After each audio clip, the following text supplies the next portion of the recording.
Sa kabila ng panalo ng Los Angeles Lakers, hindi nawala ang usap-usapan matapos ang laro dahil sa dalawang kritikal na desisyon ni Marcus Smart sa fourth quarter na muntik nang magdala sa Lakers sa isang masakit na pagkatalo. Unang insidente, may 8 minuto pa sa fourth quarter at lamang ng 20 puntos ang Lakers.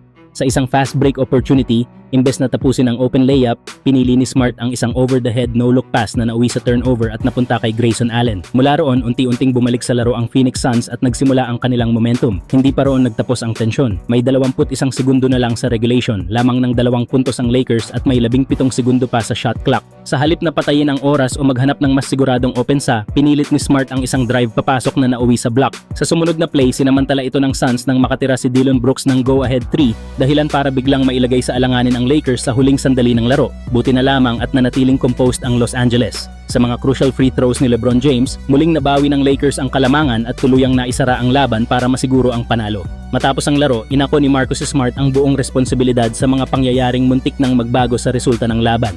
Aminado siyang nagsimula sa kanyang sariling pagkakamali ang naging problema sa closing minutes at may mga desisyong hindi dapat nangyari. Gayunpaman, iginiit niya na ang pinakamahalaga ay nakalabas ang Lakers na may panalo at hindi na uwi sa pagkatalo ang mga pagkakamaling iyon. Kayo mga idol, anong masasabi nyo? Dapat bang mas maging maingat ang Lakers sa closing minutes o sapat na ang accountability na ipinakita ni Marcus Smart sa ganitong sitwasyon?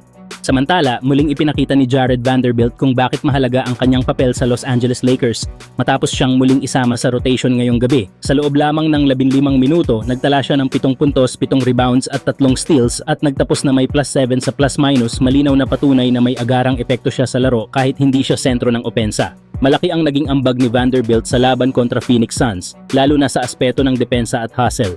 Ang kanyang kakayahang bantayan ang maraming posisyon, sumabay sa pisikal na laro, at gumawa ng maliliit ngunit mahahalagang plays ang nagbigay ng balanse sa Lakers.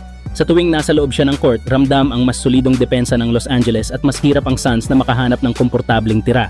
Kung tutuusin, maraming laban ang Lakers na natalo dahil sa kakulangan sa depensa at energy at dito mas lalong lumalabas ang kahalagahan ni Vanderbilt. Kung ginamit lamang sana siya sa ilan sa mga larong iyon, posibleng nagkaroon ng mas maayos na depensibong tugon ang Lakers at baka nagawan pa nila ng paraan upang maipanalo ang ilang dikit na laban. Ang presensya ni Vanderbilt ay eksaktong klase ng pangontra sa mga team na umaasa sa physicality at momentum. Matapos ang laro, naging diretso rin ang mensahe ni Vanderbilt patungkol kay Dillon Brooks. Ayon sa kanya, dinala ni Brooks ang kanyang mga taktika at antics sa laban, ngunit hindi ito umubra laban sa Lakers. Sa halip, ang mga galaw na iyon pa ang naging dahilan kung bakit hindi naging epektibo ang kanilang plano kontra sa Los Angeles.